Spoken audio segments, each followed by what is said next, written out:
Olá, pessoal! Sejam muito bem-vindos. Somos do grupo Imagine. Ao longo dos meses, disponibilizaremos aqui no nosso site o resumo de diversas aulas que nos levarão a conhecer melhor o mundo da radiologia e imaginologia odontológica. Iremos aprender juntos, desde assuntos mais básicos até assuntos mais complexos dessa disciplina, de uma maneira fácil, resumida e interativa. Para isso, nossos estudos serão divididos em módulos, e o primeiro deles será o módulo de Introdução à Radiologia Odontológica. Nossa primeira aula será sobre aparelhos de raios-x. Vamos lá? A radiografia é um exame que nos fornece imagens de estruturas internas do corpo para fins de diagnóstico por meio do uso de raios-x. Muitas são as indicações do exame radiográfico dentro da odontologia. Quando falamos em indicação, queremos dizer que esses exames são recomendados para que se possa melhor avaliar as condições de saúde do paciente e, dessa forma, planejar um tratamento adequado para cada situação. Mas como um aparelho pode possibilitar a produção de uma imagem tão rapidamente? Responder essa pergunta não é tão fácil. Por isso, precisamos iniciar os nossos estudos lá no comecinho de tudo. Saber o que são os raios-x, quem os descobriu, de onde eles vêm, como eles se formam, e só assim poderemos, então, entender como a imagem vai ser gerada. Nessa primeira aula, nós iremos conhecer um pouquinho da história dos raios-x na odontologia e, em seguida, conhecer um aparelho de raios-x. Prestem muita atenção, pois essa aula é essencial para que, posteriormente, nós possamos entender como os raios-x são produzidos e como a imagem é formada. Os raios-x foram descobertos em 1895 por este físico alemão, chamado Röntgen. Na época, ele observava raios dentro de uma ampola de vidro. Porém, certo dia, ele observou um discreto brilho que vinha de placas que se encontravam longe dessa ampola. Como esse fenômeno estava acontecendo do outro lado da sala, bem longe da ampola, ele deduziu que algum outro fenômeno estava ocorrendo naquele lugar e concluiu que a fluorescência deveria ser o resultado de algum poderoso raio desconhecido. Na semana seguinte, ele substituiu as placas por chapas fotográficas e observou que sombras de imagens poderiam ser gravadas nessas placas quando colocado um objeto entre a ampola e a chapa. Então, ele teve a ideia de fazer uma imagem do corpo humano e expôs nada mais, nada menos que a sua querida esposa, na verdade, a mão da sua querida esposa, aos raios desconhecidos por simples 15 minutos. E após processar a chapa fotográfica, a grande surpresa: os contornos dos ossos da mão poderiam ser vistos. Tínhamos naquele momento a primeira radiografia. Como Röntgen não conhecia as propriedades desse novo raio, decidiu chamá-lo de raios-x. Depois da descoberta dos raios-x, vários pesquisadores e práticos contribuíram para a história da radiografia dentária. Muitos dos pioneiros morreram pela exposição excessiva à radiação, pois, na época, os perigos desse tipo de radiação ainda eram desconhecidos. Calma, gente, eles ainda eram desconhecidos. Hoje, nós os conhecemos muito bem e conhecemos também os benefícios e os malefícios dessa exposição. Mas esse é um assunto de outra aula. Gente, mas nós estamos falando tanto de raios-x. E o que são, então, esses raios-x? Vamos lá.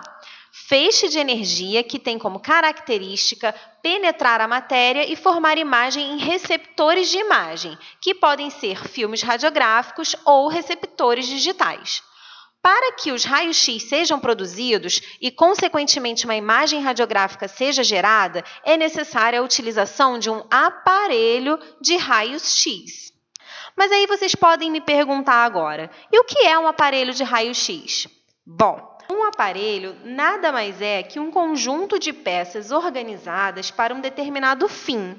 Desse modo, um aparelho de raios-x é um conjunto de peças organizadas que deve produzir uma radiação capaz de atingir o objeto, no nosso caso, o paciente, e fazer com que essa energia tenha força suficiente para atravessá-lo e atingir o receptor de imagem, filme radiográfico ou receptor digital. Atualmente, diversos modelos de diversas marcas estão disponíveis no mercado, e eles podem ser intraorais, que são aqueles em que o receptor de imagem é posicionado dentro da boca do paciente e permitem a realização daquelas radiografias pequenas, onde só conseguimos visualizar alguns dentes. Ou extraorais, que são aqueles que, como o próprio nome diz, o receptor de imagem é posicionado fora da boca do paciente. E aí, nós conseguimos adquirir uma imagem da boca inteira e até mesmo da cabeça inteira do paciente. Os aparelhos mais utilizados nos consultórios por serem de mais fácil acesso, tanto em termos econômicos como de espaço, são os intraorais. E, por isso, vamos nos ater a eles para estudar os aparelhos de raio-x. Eles podem se diferenciar pelo design ou por alguns detalhes, mas, no geral, todos eles são formados pelos mesmos componentes. Um aparelho de raio-x é composto pelas seguintes partes: cabeçote, painel de controle, braços articulares e base. O cabeçote é onde a produção de raio-x acontece. Ele é como se fosse uma caixa revestida de chumbo e dentro dele estão contidos a ampola de raio-x, as fontes de energia e o óleo, que circunda essas estruturas para levar o calor para bem longe da ampola de raio-x. Além disso, podemos observar a presença do filtro de alumínio, do colimador e do cilindro localizador. A ampola de raio-x é o coração do aparelho. Aqui é onde, de fato, os raios-x são produzidos. Todas as ampolas de raio-x odontológicas ou médicas são chamadas de ampolas de Coolidge, porque eles seguem o desenho de Coolidge apresentado em 1913. Ela é formada por um cátodo que tem carga negativa e um ânodo que tem carga positiva dentro de uma ampola de vidro a vácuo.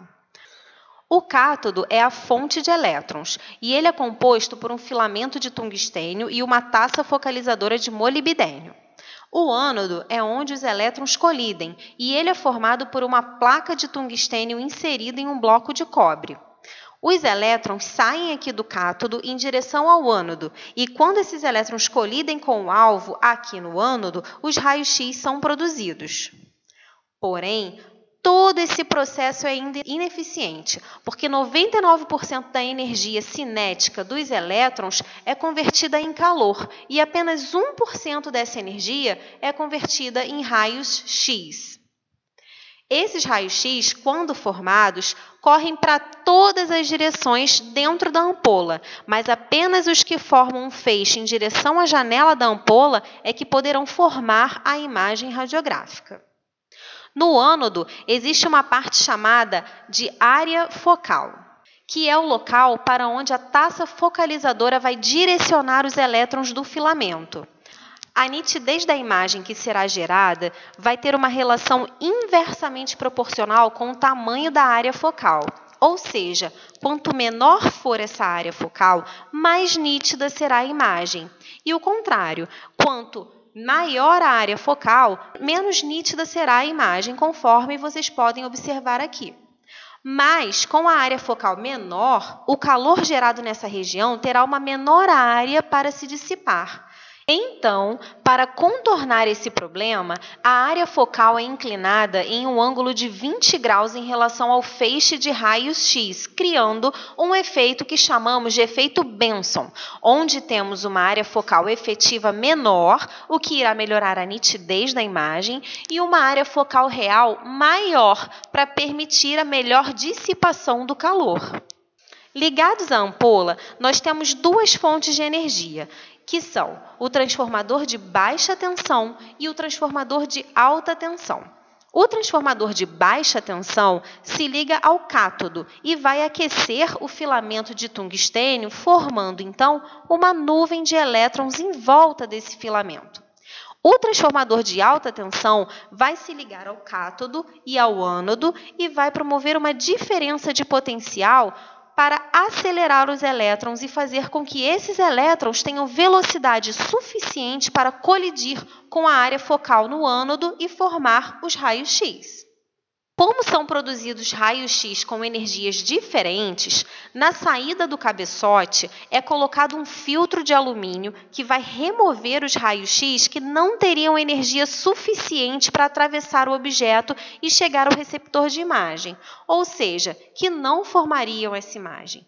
Esse filtro, então, ajuda a reduzir a quantidade de radiação que chega ao paciente, o que chamamos de dose de radiação.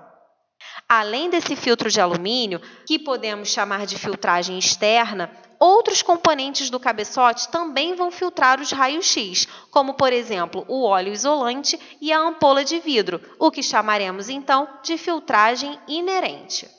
A soma desses dois tipos de filtragem chamaremos de filtração total. Também existem os colimadores que são responsáveis pela colimação do feixe de raio-x, ou seja, eles vão limitar a área do paciente que será exposta a esses raios. Os colimadores podem ser do tipo diafragma, que é um disco com uma abertura no centro, ou podem ser cilíndricos. Esses colimadores são constituídos de chumbo e ficam na saída do cabeçote, imediatamente à frente do filtro. Eles podem ser redondos ou retangulares, mas aqui no Brasil não são comercializados aparelhos com esses componentes em formato retangular. Esses são os cilindros localizadores. Eles têm a função de indicar a direção do feixe de raio-x e definir a distância ideal do ponto focal até a pele. Eles podem ser longos, com 40 centímetros, ou curtos, com 20 centímetros. O goniômetro é um instrumento que tem a função de orientar a angulação vertical do aparelho, possibilitando, dessa forma, posicionar o cabeçote na direção da área de interesse. Calma, gente, tá acabando. Calma, vamos lá, vamos continuar. Vem com a gente. Então, o painel de controle é onde nós conseguimos ajustar o aparelho de acordo com as necessidades e características do paciente. Aqui, nós vamos ter o painel e, abaixo dele, nós encontramos o botão de ligar e desligar com a luz de aviso.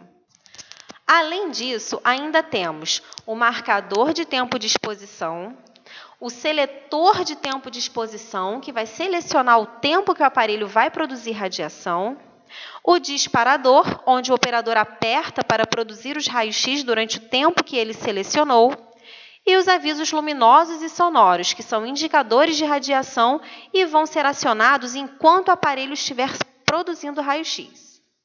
E, galera, vale salientar que o aparelho só produz raio-x no momento do disparo. Em nenhum outro momento o aparelho vai emitir radiação. Ou seja, o aparelho pode estar ligado ou desligado. Ele só vai produzir radiação quando o disparador estiver sendo acionado. Os braços articulares vão sustentar o cabeçote, abrigar os cabos elétricos que vão desde o painel de controle até o cabeçote e permitir a movimentação e o posicionamento do cabeçote. A base vai sustentar o aparelho e pode ser fixa ou móvel. A base fixa tem a vantagem de ocupar menor espaço, porém, não permite que o aparelho seja deslocado, sendo essa uma das vantagens dos aparelhos móveis. Porém, esses aparelhos móveis têm a desvantagem de ocupar um maior espaço. Então é isso, pessoal. Esperamos que vocês tenham gostado. Lembrem-se de que essa é uma aula resumida, hein, galera? Para entender melhor sobre o assunto, vocês podem consultar os livros citados na parte inferior dessa página. Qualquer dúvida ou sugestão, é só mandar uma mensagem através do site ou em alguma das nossas redes sociais. Se você gostou e quer continuar assistindo às nossas aulas, curte aí e compartilhe o Imagine com seus amigos. Um grande abraço e até a próxima aula!